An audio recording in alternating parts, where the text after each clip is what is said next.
The Secrets of Star Trek is brought to you by the StarQuest Production Network and is made possible by our many generous patrons.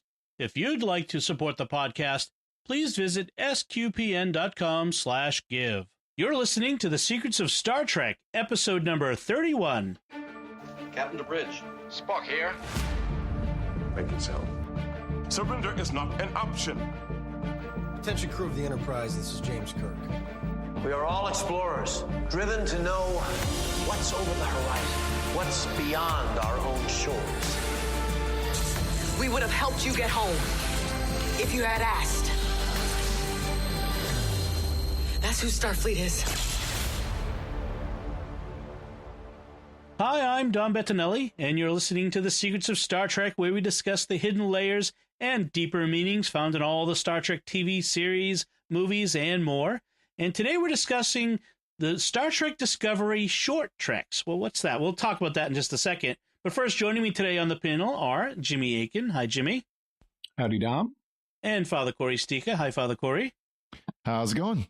So remember, folks, please like The Secrets of Star Trek on Facebook at the SQPN Facebook page. Retweet it on Twitter where it's at SQPN. Leave us comments.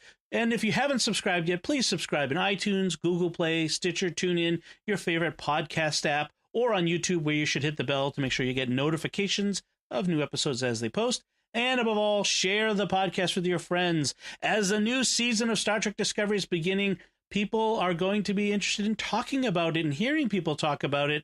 Please let them know that here's a resource for them where we'll be talking about each episode as it airs throughout this season. And we'll have our distinct perspective on it, maybe a perspective that you won't hear other places.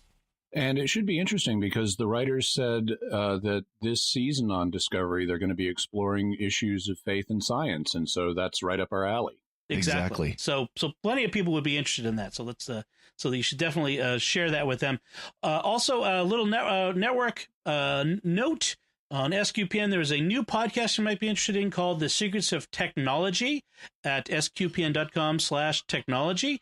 It's about 30 minutes a week. We talk about the latest tech news, but from a perspective you might not hear in other places.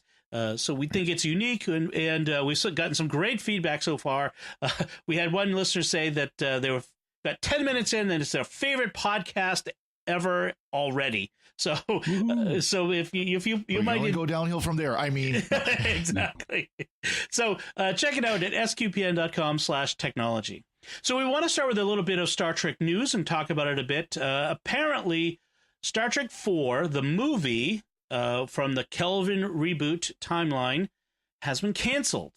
The director, we've heard this because the director of the movie, who'd been previously announced, is going to be directing a new Game of Thrones prequel series. And in the press release for that, it said she became available when Star Trek 4 was shelved. So we don't have official information from Paramount Pictures, but this seems to be... Yeah. And typically they don't announce we're not doing this. They'll just say it's been put aside or shelved or something like that. Right. I can't say that exactly hurts my feelings any. Yeah. Well, yeah, the Kelvin reboot was controversial, to say the least. Especially with fans. Yes, yeah. Especially with fans. Now, there's a complex bit of financial, political within the entertainment industry, corporate politics, things behind why it was canceled. It wasn't purely because the fans didn't like it. There's a lot of stuff, and in fact, we'll link to a short YouTube video which kind of goes through this in some detail, it's a really excellent video. But it's from the channel Midnight's Edge, which covers Star Trek and kind of the background financing issues that are involved. And it's actually quite good analysis. Yes. So basically, Star Trek Beyond cost a crazy amount of money, much more than the official figures when you really dig into it, and didn't make it back. There was all kinds of corporate politics having to do with Paramount Pictures and its funding and its failures in other movies. They wanted to cut Chris Pine's salary for the upcoming movie. And Chris Hemsworth, who was coming back. Now, why people thinking Chris Hemsworth? Why is Thor in this movie? Yeah. Chris Hemsworth. If you don't remember all the way back to Star Trek, the reboot, the original Kelvin reboot, he was George. I almost hit the K. George Kirk. Very brief role at the very beginning, a very bit part. He was an unknown actor at the time. I mean, very little known. Played Kirk's dad, and they were going to have him come back in some sort of timeline sort of thing, because why not? They had previously agreed to be in Star Trek 4. Then, when all these things changed, again, watch the video to get all the gory details. They were asked to reduce their salary. Now, some of the reporting on this has made it seem like, well, they just got greedy, and that's why that they wanted a pay raise. But it turns out actually being asked to take a big pay cut. Yes, like half or something similar to that. I mean, It was a major chunk.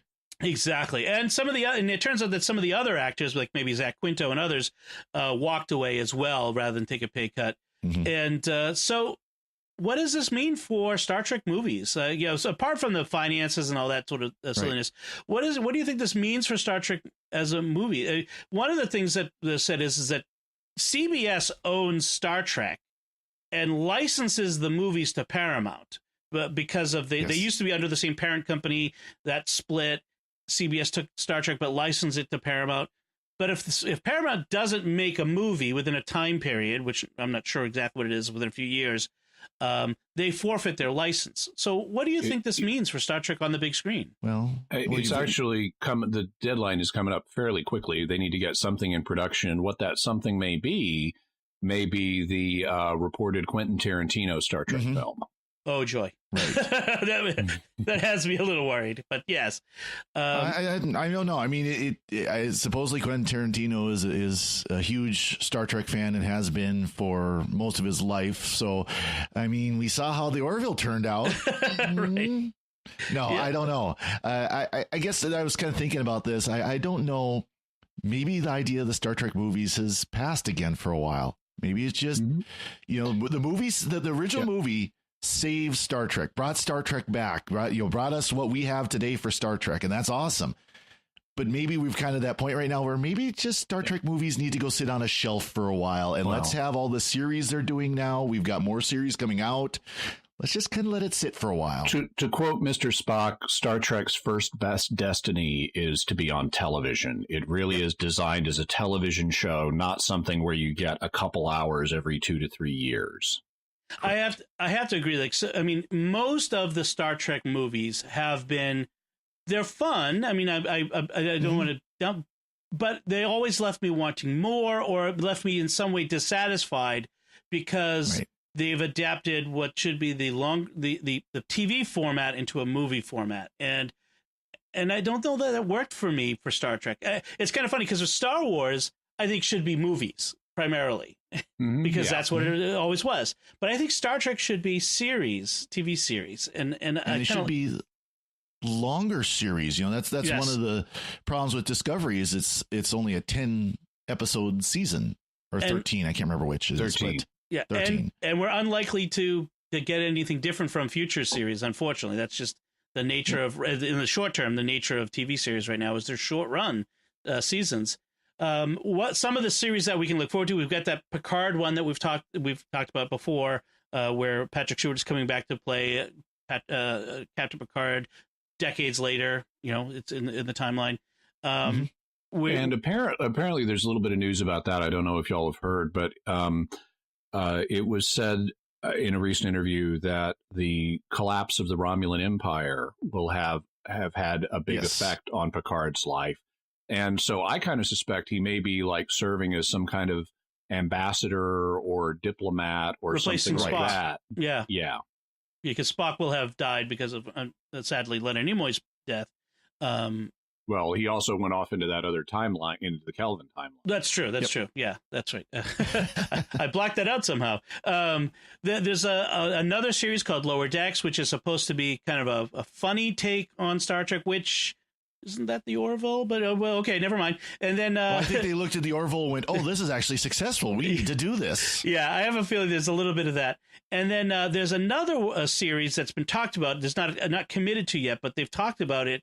A series that focuses on Emperor Giorgio, so the mirror universe Philippa Giorgio, played by Michelle Yeoh, in Section 31.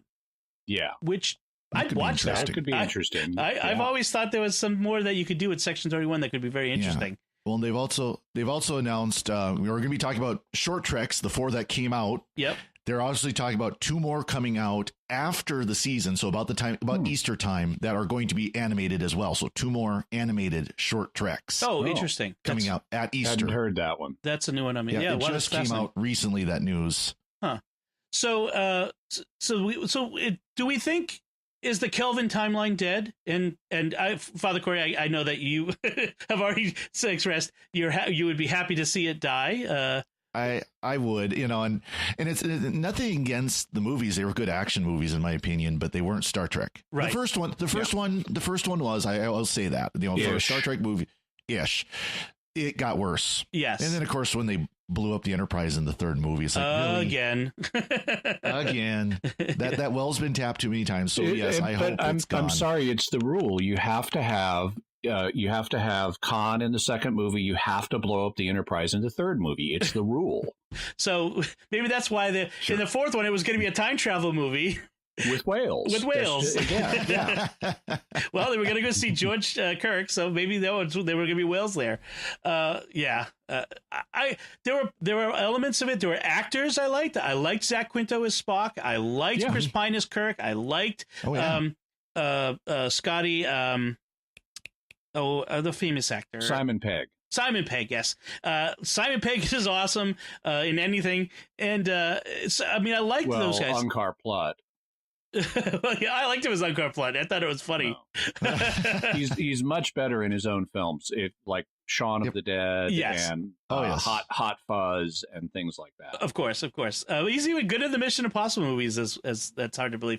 But it's because of the Mission Impossible movies, which were okay action films. I don't want to talk those down, but it's the actors were good. The stories weren't as good. I mean, they just weren't Star Trek, as you mentioned. Like, there were just too many problems with the stories. J.J. Abrams it was really clear to me from the beginning that J.J. Abrams wanted to direct Star Wars. And so what he was giving us was Star Wars reskinned as Star Trek. Yeah, he was. Yeah. So, the Kelvin timeline is dead. Long live Star Trek, I suppose, is the way to talk about that. So now let's talk about short treks, which itself has in its background some checkered stuff, some reasons that it exists beyond the creative impulse to give fans more Star Trek. So go ahead, Jimmy. In brief, apparently, I mean, this is the claim. This is also coming from Midnight's Edge.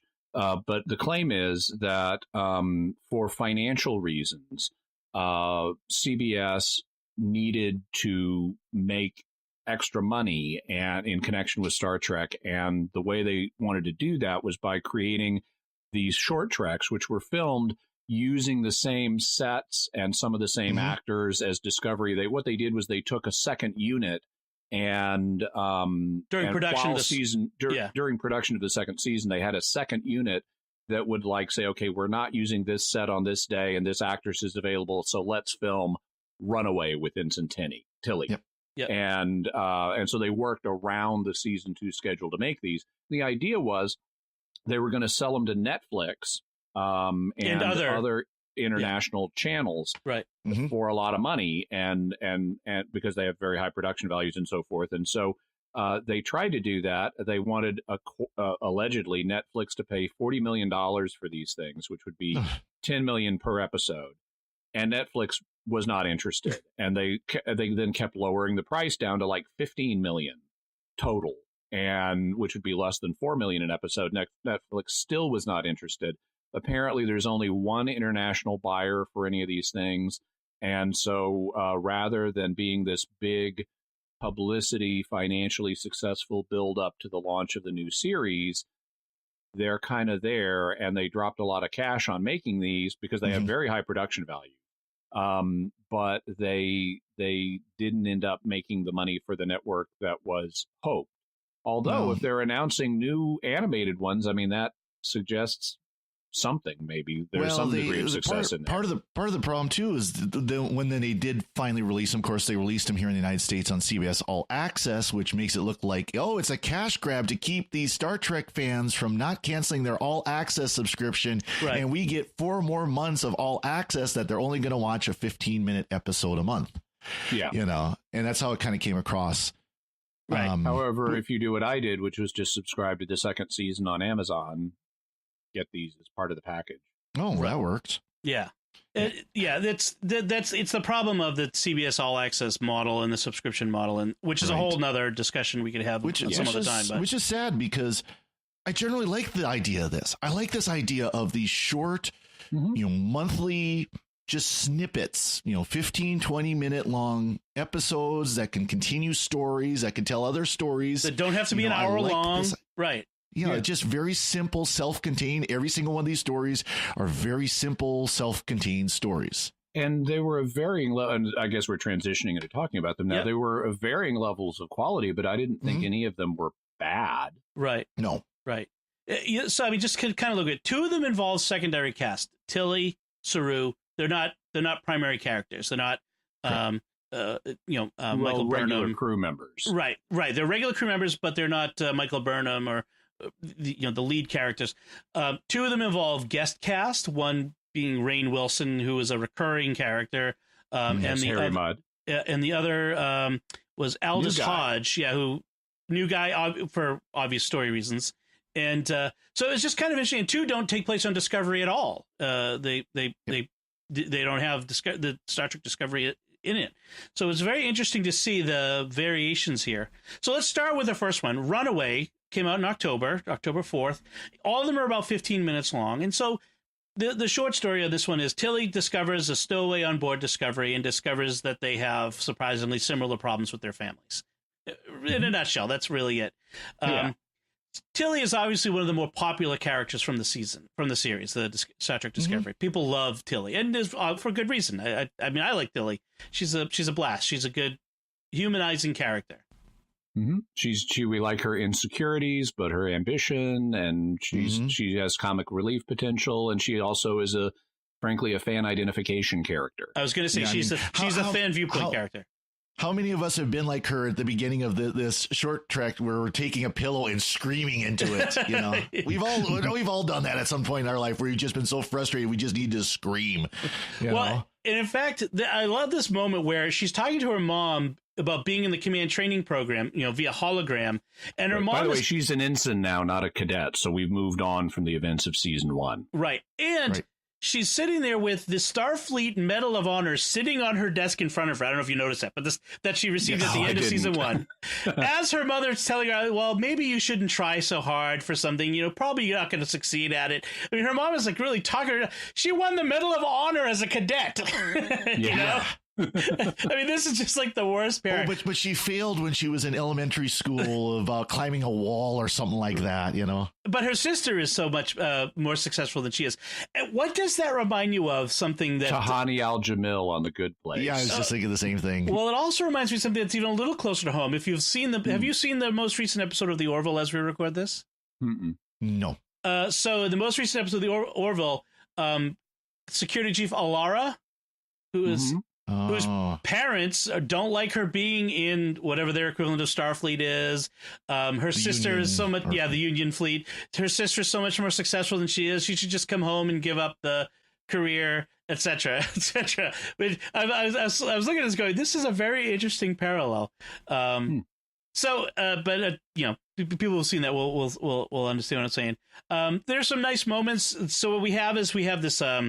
We start off with a shift change, and in the shuttle bay, the stowaway comes out of a crate who has the ability of invisibility, and it's set up as very mysterious and possibly threatening, and so like some weird creature has gotten on board that can be invisible, but it gets cut and it has glowing orange blood. Yes, and now which was like the Predator. I don't know if that was intentional or not. It might have been intentional to kind of it trigger something in the back of our minds. But so we have Tilly in the mess hall in the middle of the night, ordering I like this part. She orders a quadruple espresso with milk alternative, and the computer says that quantity of caffeine is not advised. It's my best friend. She says. Yes. Have a glorious day. Yeah. Okay. In the future, the coffee maker will be a nanny on your, like a health nanny. I was going to say, the food replicators on Discovery are nags. Exactly. All throughout the season, and then they nag about, enjoy your healthy bean burrito or whatever. Are you sure you want to eat that too? You've put on a little weight, I've noticed. Can you imagine? Yeah, exactly. So I like how Tilly is using, as she's about to drink the espresso, she's using these self-improvement aspirations. So like, I will remember to expect nothing. Espresso, I release you. Yeah, that was so good. That was good. So the which are in fact used apparently in like management training courses and stuff like that. She probably has it in the command training course. Yes. Yeah. So she notices this creature. She notices the blood. The creature's there, especially after all the replicators go crazy, start ejecting food all over the record. Right. Mm-hmm. And they don't say it explicitly, but apparently this character, we find her name is Poe, just to make it easier, is Poe, can affect technology by willing it. She's like an engineer and maybe that has something to do with her ability to cloak herself is a technological. And they could have and really should have made this clearer. What I would have done is just make it clear that she was trying to. She doesn't speak English, so she doesn't know how to talk to these things. And I would assume she was messing with them on the engineering level to try to get food to survive. Right. Okay. I thought she was doing it to distract Tilly. Also to distract that could be Tilly, because Tilly was trying to figure out where the blood was coming from that dripped onto her uniform. Okay. So in case you haven't seen it, I would say that Poe, she's a alien, looks like a spiky pixie. Basically, yeah. She's a Zahian. Zahian. That's right. I remember She's from the planet Zahia, which Tilly finds out has just achieved warp technology. So we're allowed to let them have knowledge of Federation. They're no longer under the Prime Directive. And I like Poe has this super long name. Right. Mihani Ika Kali Ka Po.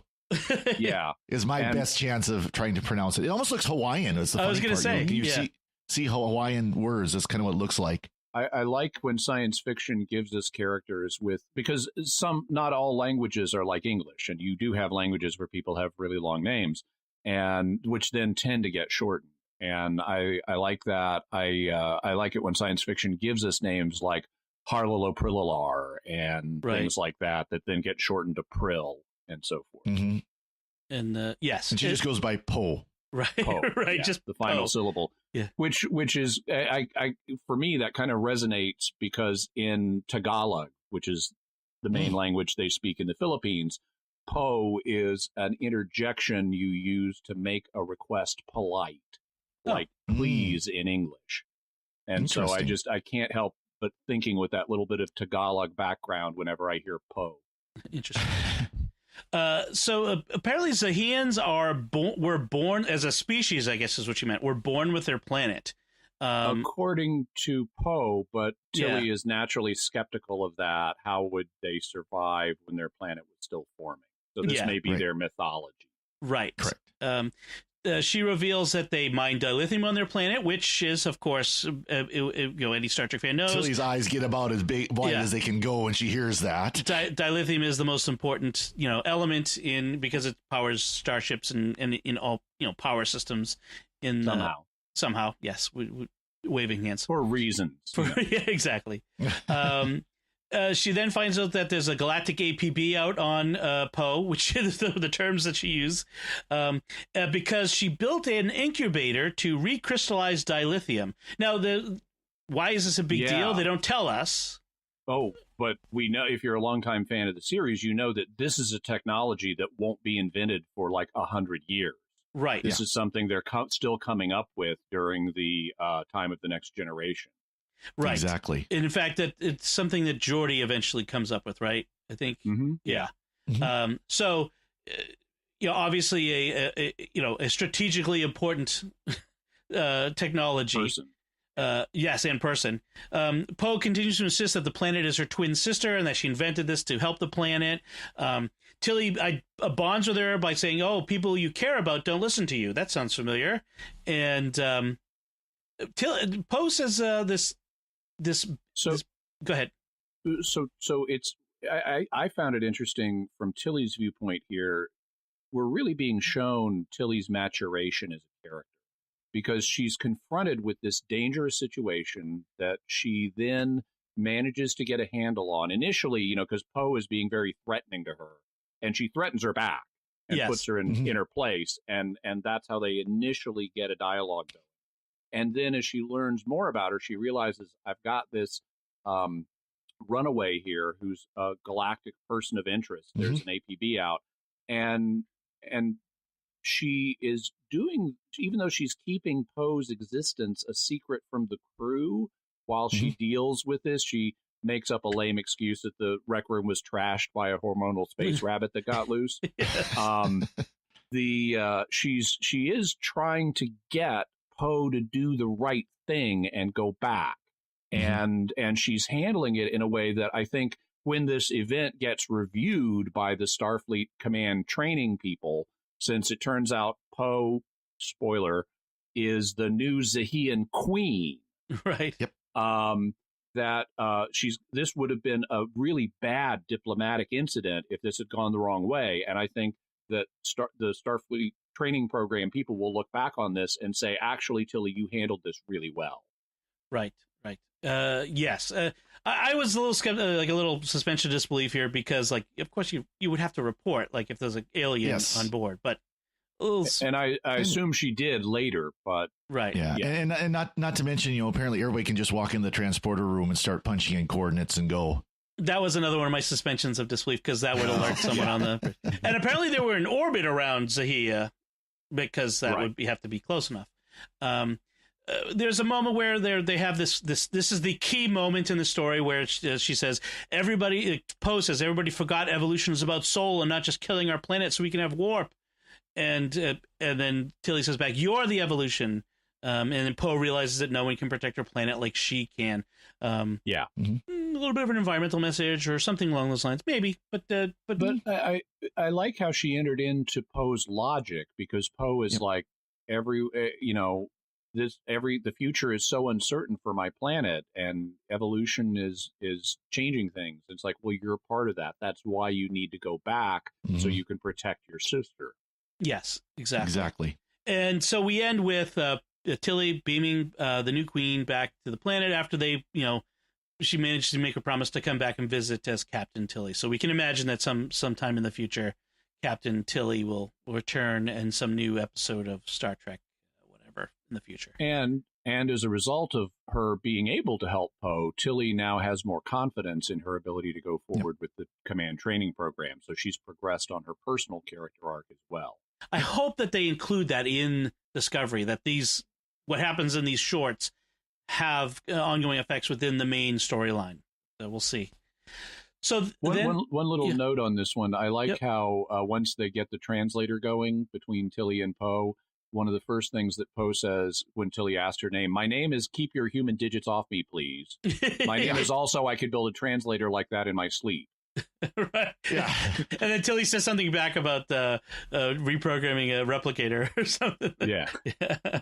So I do love that. I do love that scene though, where Poe growls at her and Tilly just kind of looks at her and rawr.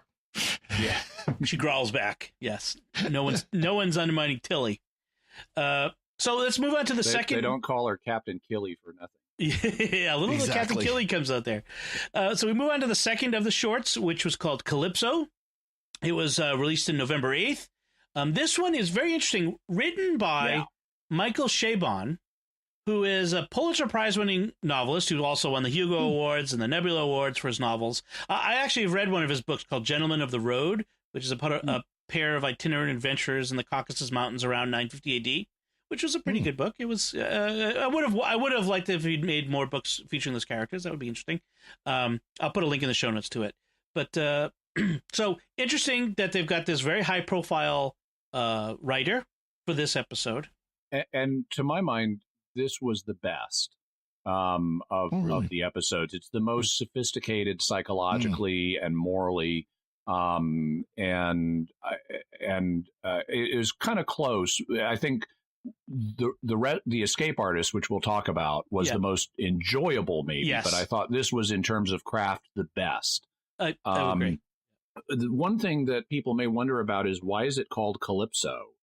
Because they don't mention that word in the short. The reason is it's a mythological reference. I mean, you might think, well, we've got ships here. Is this a Jacques Cousteau reference? And it's not. It's a mythological reference. Calypso was a nymph who detained Odysseus, crafty Odysseus, on her island for like 7 years. But his desire to get back to his wife Penelope eventually caused the gods to order Calypso to release him. And to equip him for the journey, Calypso then gave Odysseus the preparations he'd need to continue with his Odyssey. Right. And as you alluded, in the Odyssey, Odysseus is frequently referred to as Odysseus. crafty, and that's what the character's name is. So Craft. Yeah. Craft. Or funny face. Yeah, funny face. Yes. To recap a bit, so a human soldier wakes up aboard the Discovery millennia, literally, after the ship has been abandoned for some reason, and develops a close relationship with the ship's computer, which has become a self-aware AI, and it has Zora that has saved him. So it starts with a man in an escape pod watching Betty Boop cartoons, which is very interesting. Betty Boop cartoons are out of copyright, so therefore CBS did not have to pay anyone to show that. And he wakes up disoriented in sickbay, all alone. It's dark. And it's a very disorienting opening, and I thought it was effectively scary. And then we realize the computer is watching him and not talking to him and doing things, and it starts out with a kind of horror vibe. Yes. Kind of like Alien. And then the computer starts building a relationship with him, gives him clothes, which initially don't fit, and it makes him new ones. It's like, why didn't you just measure him and give him the right ones the first time? Right. But the ship is initially presented as this weird environment, and he has to build trust with the AI. Right. And like you said, she introduced herself as Zora. She's grown a personality over the centuries. He first says his name is Quarrel, which is interesting, and then she tells him he's a liar. Right. She's repaired his injuries, except for one scar that he has on his leg, which wasn't from the most recent battle that he'd been in. He'd been in the hunting scar. He'd been in the escape pod for a month. She asks his name, and he says, "My people don't give out our true names, but people call him Craft." That's how we get his name. And then Zora reveals that it's been 1,000 years that she's been abandoned, which is an interesting idea that they've now presented to us, which is that Discovery at some point in the future, probably not the too distant future, is going to be abandoned by its crew in some location and not be recovered. And Zora's instructions are that she's to maintain position until the crew returns, and it's been 1,000 years. Right. She's a computer being literal. Too. I like the name Zora because, of course, you know Jimmy language much more than I do, but you know how language drifts and go from Discovery to Zora. You know that connection. It could be connected to that. We also have the fact that apparently Discovery is going to be abandoned at some point is kind of reminiscent of like what they did in Babylon 5, where we had early on the vision Babylon will fall, and then we eventually got to see the context of that and what that meant in terms. We saw the station exploding, but we didn't know the context of why. And eventually we got to see it, and it was very different than what we might have expected. And I'm hoping that they do something like that. I'm hoping eventually we get to see the abandonment of Discovery, you know, maybe in a few seasons, assuming the show goes that long. And it also, some people have pointed out, this may play into the ultimate explanation for why some of the things they've been doing on Discovery don't match clash up with the timeline. because Right. they've got this amazing spore drive. And at some point, they're going to have to lose that. There's going to have to be a reason why And they they're- can't install that on every single And- Starfleet ship. I mean, it could be as simple as just a decision that this is a failed experiment and we should get rid of it, Yeah. but we can't just destroy the ship or something like that, you Right. know? Or they lose the ship or something, or it's a mirror copy of the ship created by et cetera, et cetera. Yeah. Yeah. And I wondered if this might be a mirror ship, because we don't know. All we know is that Craft is from the planet Alcor 4. Yep. Where Which there isn't has far not away. There has not previously been a human colony there, as far as Zora knows. But she says her records are obviously out of date, and he's been fighting a war for like 10 years. Yeah. With a group called the Vidraish, and we don't know anything about them. And he does not, Craft does not know who won the war or if the war is over, which is kind of nice to not have this context to understand things. And it's neat to just have these references and wonder about them. We get this flashback that this memory of his. In fact, I think he has something he looks at, which shows his wife and his son from when he left, and his son was under 1 year old at the time, and it says 11. That's where we get the 10 years. There is one warp-capable shuttlecraft on board, but after 1,000 years, they're not sure whether it'll actually work. So Yeah. So Zora discourages him from trying, which apparently it turns out that maybe she wasn't. It wasn't just that it didn't work. Maybe she didn't want him to leave. She was lonely. Right. Well, there's the line about, I like you. Zora says, it was nice to have the quiet, and he just looks at her and says, liar. Yeah. Right. Yeah. There's that bit there. There's a montage that they have to show the passage of time, which has a one funny moment where he sits down with a sombrero on a tray of food, and it's tacos underneath, and she tells him it's Taco Tuesday, and explains what a taco is. He goes, what's Tuesday? Yeah, exactly. One of the things I really like about this montage, it's visually distinctive in that we see multiple copies of Craft moving about the rec room and doing various things and sitting down, like playing chess and stuff like that. And I like how we have that visual overlap, and we get this. And I thought it was a very unusual and effective way of doing a montage. Instead of just cutting from one moment to the next, we see the moments visually overlapping. Right. And so as a means of passing the time, they watch old movies. Zora is apparently a fan of 20th century movies, because everybody in the 24th century Everyone is a fan of 20th century pop culture. And so Zora's favorite movie is the 1957 film Funny Face, starring Fred Astaire and Audrey Hepburn. And so they sit on the bridge and watch it as a hologram, which looks actually kind of fun. Craft decides to learn how to dance like Fred Astaire in order to do something nice for Zora, since she's done nice things for him. And then he dances and with... There's a good moment there, because he says, and he's clearly warming up to her, and he says to her after she's done all these nice things for him, and she does one really nice thing for him, where he's like talking about his fantasy of what he would be doing if he were home, and she recreates the audio environment of that, so it'll be more real for him. And he's touched by that, and he says, has anyone ever done anything nice for you? And being an AI, she says, it never came up. Right. And so he decides to do something nice for her. He makes a Fred Astaire costume like the one he's wearing in Funny Face. He teaches himself that dance, and now he's going to do it with her. Right. He dances with the holographic representation of Zora's own self-image that she would have.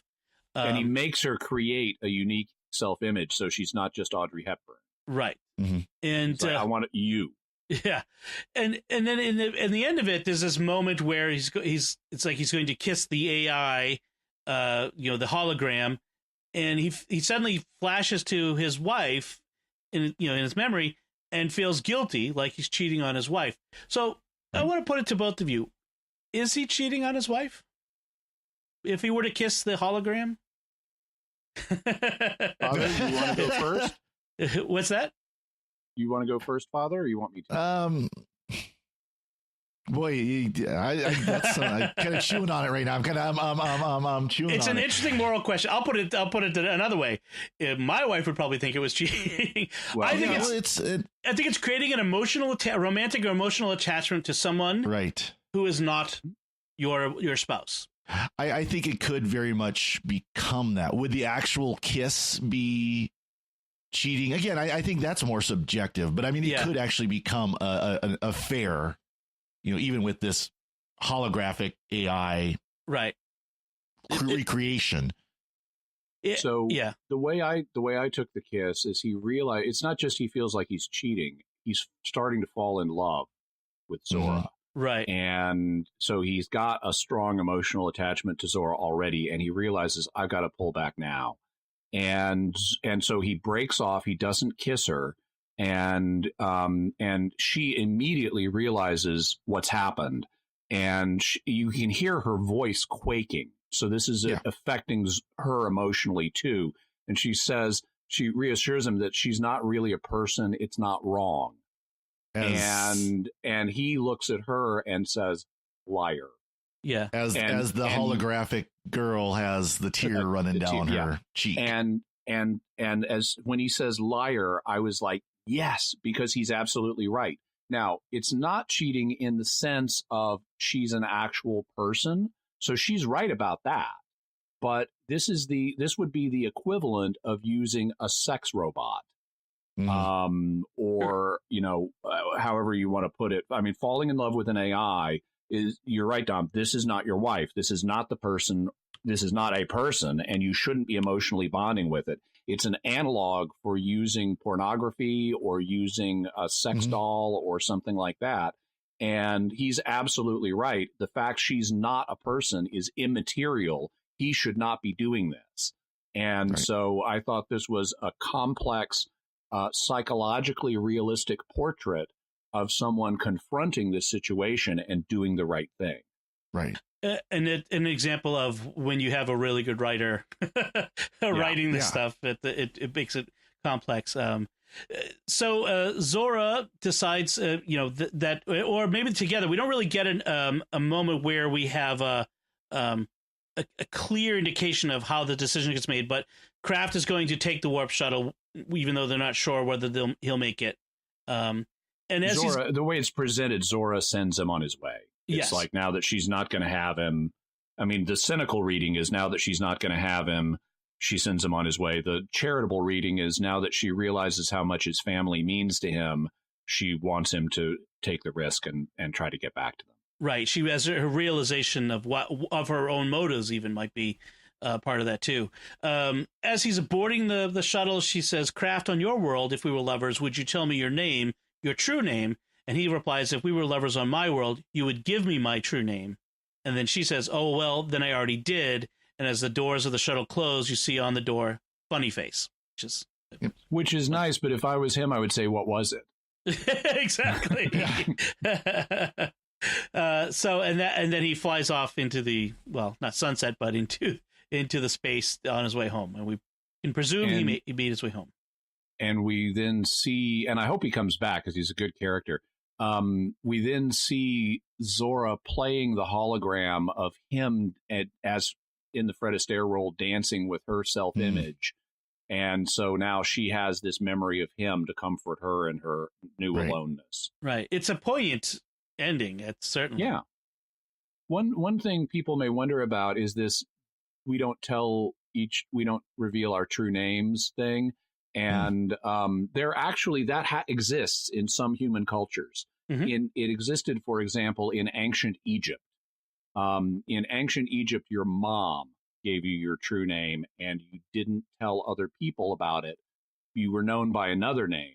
So, and the reason your true name was concealed was because if someone knew your true name, they could use it in magic to manipulate you. And so you kept your true name private, so people couldn't manipulate you magically. And if I recall correctly, it was Isis was the goddess who was famed for knowing everyone's name. Right.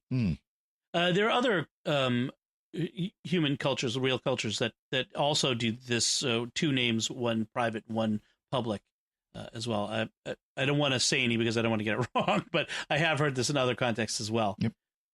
So let's move on then to the next one. Oh, do you have something to say? A couple of quick little notes. I just thought it was an effective transition from a horror story into a man-AI love story. Mm-hmm. And I also liked the fact we got to see Betty Boop and Funny Face, because we don't get to see mashups like that very often in Star Trek with real-world culture. Right. The only time, we occasionally hear about like members of the Rat Pack or Jacqueline Suzanne in Star Trek 4. We hear about things, but we don't get to see them. Right. The only time I can remember that we saw imagery from a real world media was in It's Only a Paper Moon in Deep Space Nine, where we got to see footage from the Searchers.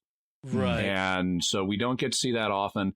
There was one. Actually, in the original series, there was one moment where they were going to do it, and it would have been glorious. It was in Return to Tomorrow, where the Enterprise goes back to the past and is in orbit around the ship, around Earth, and Uhura starts picking up transmissions, and she was going to put one on the viewer screen, and it was going to be the opening credits to Bonanza. That would have been cool. Which was on the air at the same time as Star Trek. But they couldn't get the rights to do it, and so we never got to see that match. That would be fun. Yeah, they often they'll create if they do anything, they create like their own versions of the real world stuff. Mm-hmm. Like you said, Jimmy, this was probably the most complex story, the most deepest story, sophisticated is what I'm trying to say. Yes, thank you. So, do we want to move on to the next one? Yeah. The Brightest Star. This one was in December. It was released at the beginning of December. So on the planet Kaminar, the young Kelpian Saru is living a simple and restricted life with his family, but is eager to explore the universe. His ingenuity and his desire to learn more lead him to a future he never expected. So this is young Saru. Who takes place about a decade before there's a flashback in Battle at the Binary Stars, and there's a so this would be about a decade before that flashback, is according to the writers. It seems to be about 20 years before the events of Discovery. Right. And the Kelpians apparently harvest kelp. I know. It's a visual joke. They don't make anything out of it, but they're harvesting kelp. Yeah. They are apparently not just pre-warp or pre-space capable, they're pre-industrial, looks like. This one is narrated by Saru, where he's is sort of recounting how he entered Starfleet. And so the Kelpians we know the Kelpians from the beginning, they're sort of a prey species. He tells us that in the first season of Discovery. Yeah, and what he says is that Earth has food chains, and his planet doesn't. It has vertical relationships where you have a predator species and a prey species. But that doesn't mean you don't have food chains. And in fact, we see evidence here of food chains because the Kelpians eat kelp. Right. And I mean, you clearly have a hierarchy of things. Apparently, the Ba'ul are a technological race that have been harvesting the Kelpians, which may shed light on the fact they're used as food in the Mirror Universe. Right.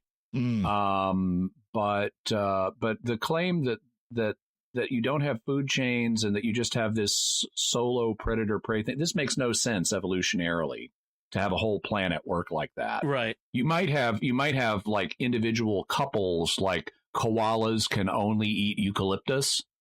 Right. But it's not going to mean everything on the planet is like this. Well, and the interesting thing here is, so you mentioned the Ba'ul, so that they're apparently being harvested by aliens. That's what it looks like to me. They're these technologically advanced aliens who are harvesting Kelpians as food. Kelpians are obviously sentient beings. Is it moral? And they're okay with this. Right. Is it moral for the Federation not to intervene? Moral or not, Prime Directive is going to stop it because this is the pre-warp civilization. But does the Prime Directive apply when a pre-warp civilization is being exploited by a warp-capable civilization?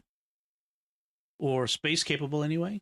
Apparently not in this situation. But certainly... I know, it does raise questions. If I was a lawyer, I'd say, well, we can manipulate the Ba'ul even if we have to leave the Kelpians alone. And then they don't address that, whether or not there's other things going on there where maybe the Federation is trying to work with the warp species, the Ba'ul instead. In fact, that would actually support something if they had brought it out, which they didn't.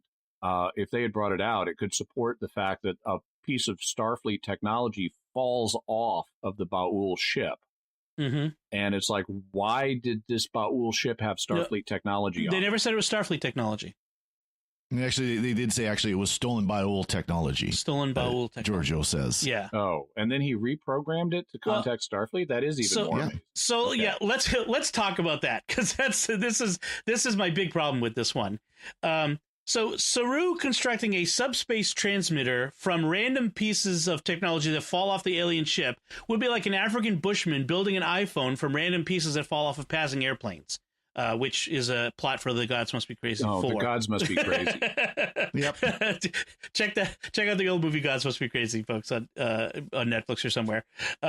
Like, how would he even know what a radio is, or what you could use it to speak to someone far away? I mean, this is a very primitive people. It just there is suspension of disbelief, and then there's a just beggar's belief that this would be possible. I think this was a fatal blow to this story, frankly. Yeah, it's so, if that's what was meant, it's even worse than I thought, because I thought it's a Starfleet communicator. He just figured out how to turn it on. No, that wasn't it. Yeah, apparently he was collecting this technology and figuring it out, and that was what led him. Only thing I could think of that would save it if they'd shown some point where one of the Ba'ul was there on the planet, and he saw the communicator and was able to get a hold of it or something. Yes. Something along that lines where he had something that he could look at and then, here's a working one. Okay, now I can figure out how this works. No. Versus, let's just take space junk and put it into and send up a signal and see what happens. Right. From a dramatic perspective, I like that we don't see the Ba'ul at all in this episode, that they're a faceless, off-screen presence. That's a good drama. But you're right, Father Gray. Like if you're going to have him have a communicator, he's got to know what it is and how it works to some degree. Mm-hmm. It just doesn't work that way. Just to go back to the evolutionary bit of this also for a moment, because it also does not work for another reason on the scientific level, which is that we've been told by him that his prey species is so attuned to their circumstances, they sense the approach of death. Right. And that kind of makes some evolutionary sense. Obviously, if you're a prey species, you want to know, is death about to make an appearance? Right. But the point evolutionarily would be, you want to know so you can avoid it by running away. And instead, his people passively walk towards death and accept their fate as food animals, which doesn't make evolutionary sense if you're so attuned that you can sense its approach. This was the part I hated about this story, is it fell into right away the religion keeps people ignorant trope. Yeah. This is the thing that really kept it from, I mean, in addition to its other flaws, this was the big one for me, that even though they treat it more respectfully than I've seen it treated in other places, I mean, Saru doesn't say religion is bad or anything like that. He doesn't get angry.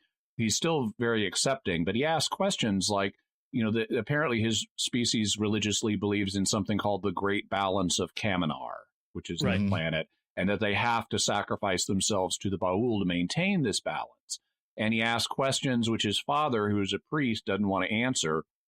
And he, in the narration, says, well, why did balance mean we couldn't ask questions? And I understand that sentiment. That's fine. My life is built on asking questions, including about religion.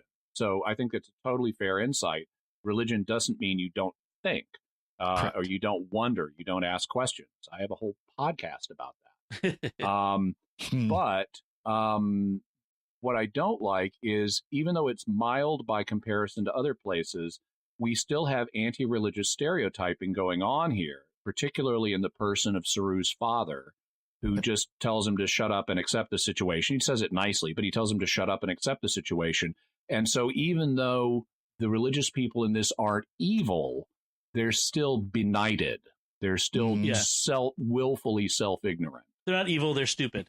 I mean, that's I mean, well, I hated that because they pulled out the old, if God wanted us to fly, he'd give us wings. Right. Which, his father says basically that. Yes, almost exactly, except he says great balance instead of God. Great.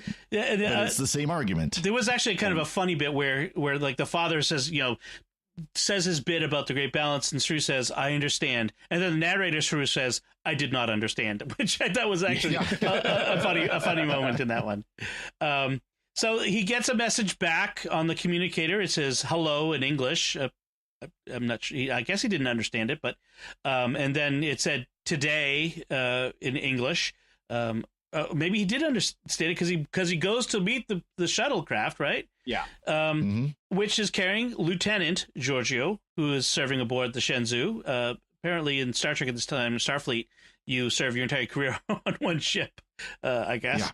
Yeah. That happens surprisingly frequently. Yes. Yeah. And surprisingly frequently, they just grab people and make them Starfleet officers, and that's that. They don't go to the academy or whatever, because this was what happened to Michael Burnham. But anyway, Georgia shows up. She shows that the Federation does know about the Baul. That goes back to my other point. And she says it took a lot of convincing of her superiors to let her come. And then she takes him away to be. And then she tells him you can't come back. Right. And he's willing to accept that. And this actually makes sense in terms of This is the most sensible thing in the whole episode, given what's been established about Starfleet. They have the Prime Directive, which applies to pre-warp civilizations. He has now figured out how to communicate off-world. That's a danger. Right. So you can make an argument under the Prime Directive, we can extract this guy, but once we expose him to what's happening in the Federation, can't take that knowledge back. Exactly. So this actually makes sense in terms of Federation. Right. One of the things about this story is that it's sort of a small story. They could have had this great drama about the Baul that it starts calling him, and so he runs from it and barely makes it on board the shuttle before it takes him away, or all this other drama. They didn't do that. If this were a full episode, they would have. It's just sort of a small story about him leaving home and going off to Starfleet into the the sky as he wanted to go to before. But it has these flaws, and to me, it makes it the weakest of the four. Yeah, agree. Yep.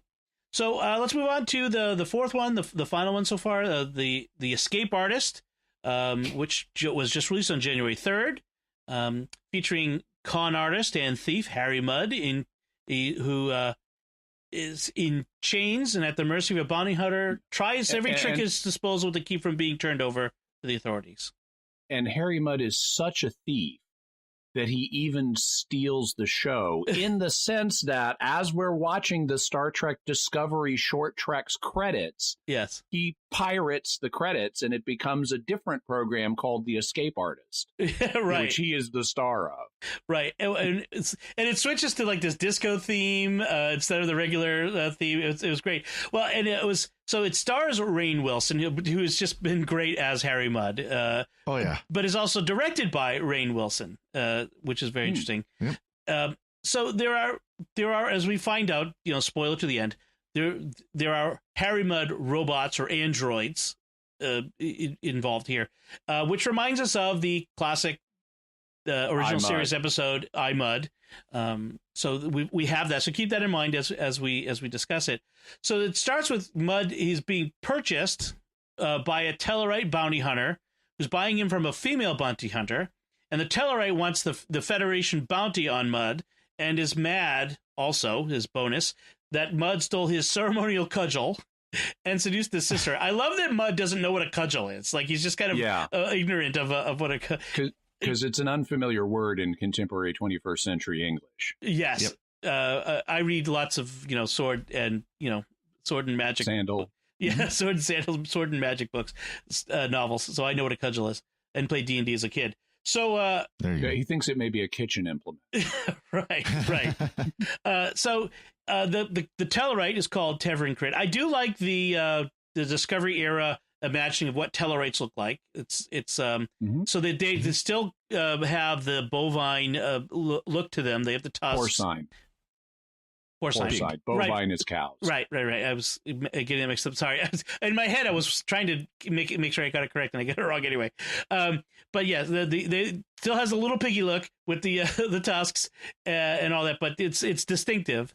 And so now during his confinement here with Tevrin Crit, we're led to believe that Mudd is remembering other occasions in which he was imprisoned by other people. But is he remembering, or are we seeing contemporaneous events with other androids? He's remembering, and it's a little ambiguous at times. But he's. I mean, in hindsight, once you know the twist, the question could arise. Yes, but actually, he's not only apparently remembering them, but is recounting at least some of what we see to Tevrin Crit. Because at one point he compliments Crit on being a captor who's better than the one we just saw in a flashback. Okay. Yeah. Exactly. So I mean, it's not inconceivable that as much of a con artist as he is, that he's had many brushes with being arrested and chained up and all that. So so the essence of what most of the episode is he's been given to Tevrin Crit, who's going to take him and turn him into the authorities. And he's trying to talk his way out of that. Right. And as he talks his way out of it, we see these flashbacks to other situations where he's also been in captivity, where he was also trying to talk his way out of them. And we get to see how he's spun his story different ways on different occasions. Yep. Right. So go ahead.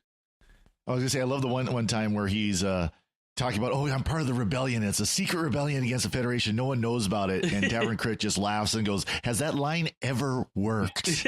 Yes. And the way the actor playing Tevrin Crit delivers it, he looks like he believes for just a moment. And then he says, has that line ever worked on anyone? That was good. Yeah, there's another moment earlier on where Mudd is trying to convince him that there's a mistaken identity. He says, we must all look alike to you. Which turns out to have a very different meaning in the end. Exactly. I hadn't even thought of that. I just assumed it's the standard, it's a nice inversion of the standard kind of all the aliens racist imperialist thing, which is ultimately based on all Chinese people look the same from a certain perspective or something, right? Exactly. And to have it being played by a white actor is we must all look the same to you, all as humans, yeah. There's another moment where Tevrin Crit is reading off the crimes he's accused of, and including regicide. He says, "Regicide? He was a duke. Hardly regicide. What are we attempting to murder now? Accuracy?" Just love that pedantic and little bit. There was the reference to the Discovery episode where he comes in on the space whale and he penetrated a space whale. Penetrating a space whale? You had to be there. Then he says it's all scuttlebutt and hogwash, which is a great Tellarite joke. It's hogwash. Yes. And so as you can tell by listening to us talking about it, one of the pleasures of this is the dialogue. Yes, very snappy. The comedic dialogue and the great lines that Mudd and the others in it can deliver. I like when he's being drug around by this short female bounty hunter at one point, and he's saying to her, you're surprisingly strong for someone of your stature. He says, I am of normal height. It's not my problem that you are freakishly weak. Yes. Yeah. And so we get these nice moments, these juxtapositions of the he tells lies to everyone. To one person, he says, I'm poor. The next one, I'm rich. I'm weak. I'm powerful. Yep. It's so you get all the full Harry Mudd here. He's got the short bounty hunter. He's at one point a very short episode with a Klingon, Tevrin Crit. He ends up with some Orions, and then in the end, Crit takes him to the starship Demilo, so not Discovery, where the guy sees Mudd and goes, oh. Yeah, it's like the Starfleet officer is like, "Oh, you brought someone." Yeah, come with me, and they take him to the storage closet where they're keeping all the Mudd androids that bounty hunters are bringing in. Apparently, he's like the 7th one this week. Who want to be out sipping jippers on a beach? I should be sipping jippers on a beach. One of the Mudds in the storage closet, if you look closely, is wearing a blue coat with epaulets, which is very similar to the coat that Mudd, the original Harry Mudd, was wearing in the original series episode I, Mudd. So if you go back and take a look at that, so this is all of that, and so it turned. I like how to prove that these are androids and not clones. Like Tevrin Crit dislodges his Mud's arm, and you see the electronics underneath. Right, which causes his Mud to start malfunctioning, and they all start doing the line Jippers on a beach. Jippers on a beach. Which I want to know what a jipper is. Which then we it's a cocktail I want to come up with at some point. Somebody is going to come up with that. So this is our first twist. Yes. Ending, but there's another twist ending just around the corner. Right. Yep. So we cut to Mud's ship, which is full of robot Mud servants doing various work, and the female quote unquote bounty hunter who turns out to be Harry Mudd in disguise. He's selling his own androids to make money. Right. He's sipping jippers. Sipping jippers. And at the end, he gets a call from another potential Harry Mudd bounty buyer and offers to sell the cudgel along with him. And then we get the ending to some nice, instead of, again, the usual Star Trek theme, we get some nice jazzy, lazy jazz music to end it off. So lots of fun. Lots of fun. One of the things I liked about it is because since it's called The Escape Artist and we're watching Harry Mudd's efforts to escape through the whole thing, there's going to be a twist at the end where he does escape somehow. And the payoff we finally get to that is great because you're not expecting he's an android, and so the way he escapes is by not being in this situation to begin with. Right. And so that's a creative twist that you wouldn't expect. And then to give us beyond that, he's the one who's actually selling all of these androids is another twist you don't expect. And so you get this double whammy there at the end that I thought was very good.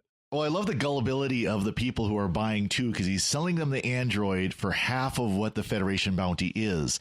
You'd think they would stop and say, why does he just go or she just go and sell it to the Federation and get the full bounty instead? Well, a bounty hunter may know that this other bounty hunter has their own criminal charges out or warrant out for their arrest from the Federation. They can't take him, so maybe that's I can see that they should have brought that up.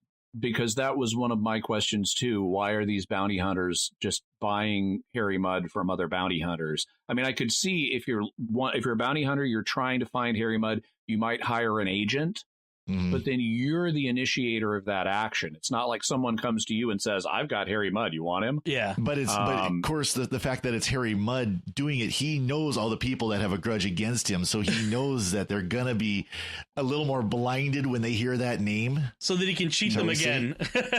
Yes, he can cheat him again. So one of the things that fans have asked is, okay, given that we know that there are Harry Mudd androids out there, in the first season, were any of those the real Mudd? Like, because he escapes from the Klingons and other things like that. So was he able to do that? Rainn Wilson has actually said publicly that he thinks, and of course the producers have the final say on this, but he thinks we've been seeing the real Harry Mudd throughout the first season. So this is just self-contained to this short. So that's something to keep in mind. So couple of little things that I liked about this.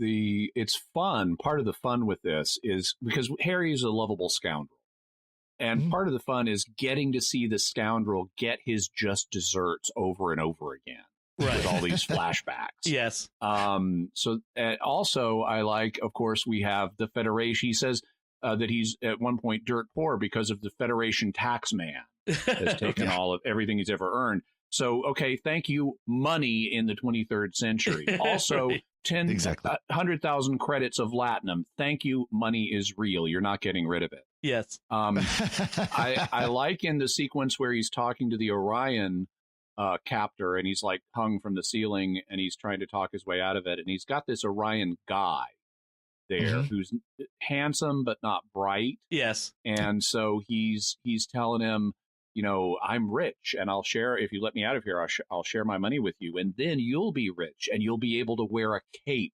because rich people can do whatever they want.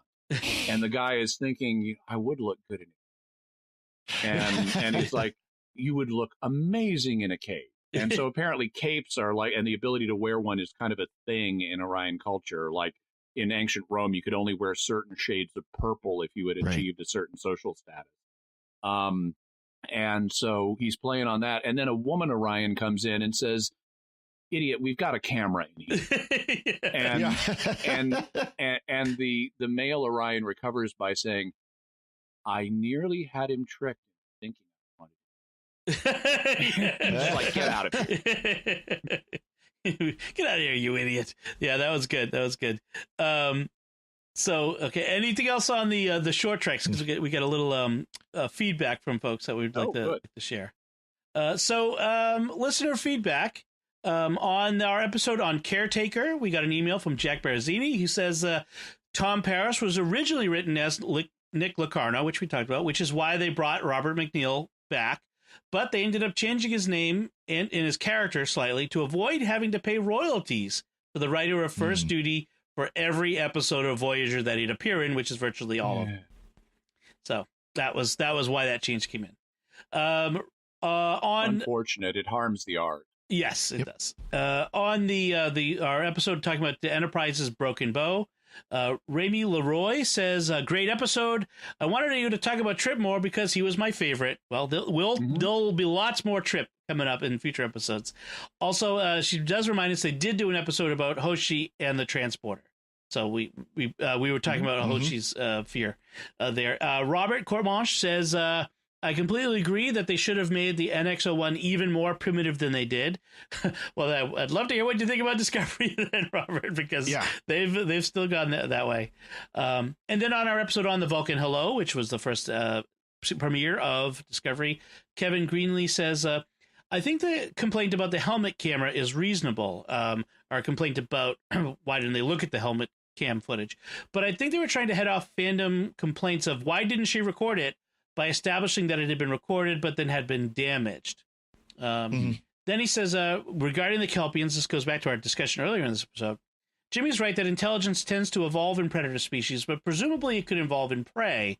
High intelligence could be very useful as a defense against predators. It was for humans, after all. We're not a purely prey species, but we were able to survive our much more physically deadly species who might have preyed on us. Fair enough. There are intelligent prey species, I suppose. Well, I mean, not as intelligent in science fiction, like the puppeteers, right? Generally, and you're right. It is an interesting evolutionary possibility of having a prey species evolve intelligence. I don't know that happened in the case of humans, though. Because there aren't, even though, our intelligence is what enables us to be high up on the food chain. It's not like we're the natural enemies of tigers or something like that. Right. They didn't prey on our ancestors who lived in the trees. I think we got our intelligence by dealing with each other, and the things that we ate. Mostly, when you have a prey species, their usual defense is either developing a physical capability like horns or armor or poison, or dealing with it in terms of numbers. So there's so many of you and you're a pack animal that the odds of you particularly getting eaten are low. But it is possible that intelligence could develop in a prey species. Okay. All right. So as we close out the show, I first want to take a moment to thank our patrons who make it possible for us to create Secrets of Star Trek. Yes. And especially as we're beginning a new season of Star Trek Discovery, we're going to have great episodes discussing each of the new episodes of Star Trek Discovery going forward. But today we want to especially thank by name Jonathan B., Deborah F., Julie M., and Tony S. Through their generous donations at sqpn.com/give. They make it possible for us to continue the Secrets of Star Trek and all the shows at sqpn.com. And you can join them by visiting sqpn.com/give. So that's it from us. What did you think of Star Trek Discovery's short treks? Apparently the first set of short treks we'll get. Let us know by visiting sqpn.com/trek or the SQPN Facebook page, where you can leave comments there or send us an email to trek@sqpn.com. You can find links relevant to our discussion on our show notes at sqpn.com. And we'll be back next time when we'll be discussing the first episode of Season 2 of Star Trek Discovery. Until then, Father Corey Stika, thank you for joining me and sharing the secrets of Star Trek. I'm always glad to be here, and thank you, Dom. Jimmy Akin, thank you as well.